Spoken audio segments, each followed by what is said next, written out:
Qu'est-ce qu'il y a de nouveau? C'est le podcast Esprit de Service France. C'est quoi l'esprit de service? L'esprit de service pour moi, c'est être au service d'eux. C'est un état d'esprit pour enchanter le client. C'est ça l'esprit de service. Pour ce nouveau podcast Esprit de Service France, parole à Soline Laforcade.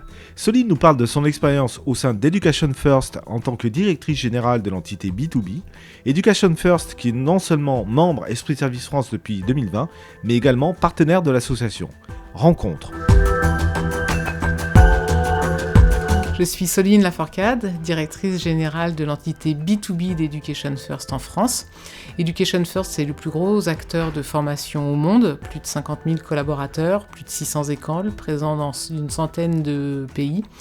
Notre mission, c'est d'ouvrir au monde par l'éducation avec un certain nombre de formations, notamment au travers desquelles nous accompagnons donc les grandes entreprises françaises, que sont des formations, on va dire, autour de la communication et de la collaboration, donc les formations linguistiques pour lesquelles nous sommes assez connus, mais également tout un portefeuille pour la formation des cadres, dans lesquels on va retrouver des formations leadership, des formations soft skills, des formations sur les sujets de diversité et d'inclusion, l'ensemble des sujets dont ont besoin aujourd'hui les collaborateurs pour travailler dans le monde d'après. Qu'est-ce qui vous a décidé à devenir adhérent à Esprit de Service France ? Notre coopération remonte à la crise sanitaire. Pendant cette crise sanitaire, j'ai vraiment réfléchi à ce qu'on pouvait faire pour accompagner notre pays et vraiment convaincu que ce qu'on était en train de perdre vraiment, c'était notre place de numéro 1 comme destination touristique au monde.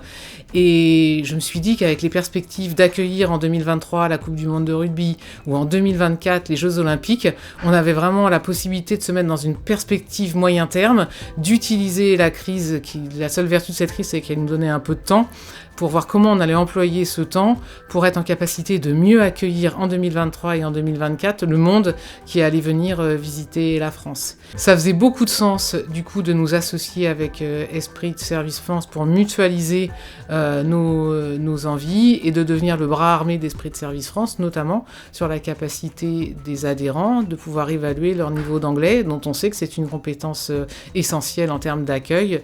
Bien accueillir, et en particulier bien accueillir les étrangers, c'est être en capacité de pouvoir leur parler. Et l'anglais est aujourd'hui la langue universelle qui permet de se comprendre. Vous êtes également partenaire de l'association.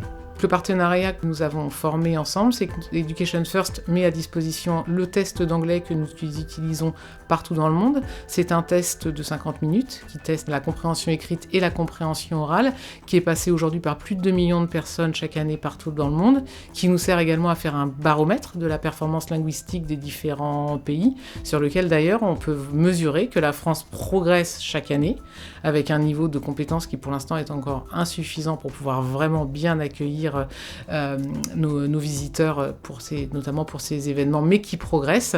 Et du coup, c'est ce test que nous avons mis à disposition des adhérents d'Esprit de Service France et dont ils peuvent bénéficier directement sur le site d'Esprit de Service France.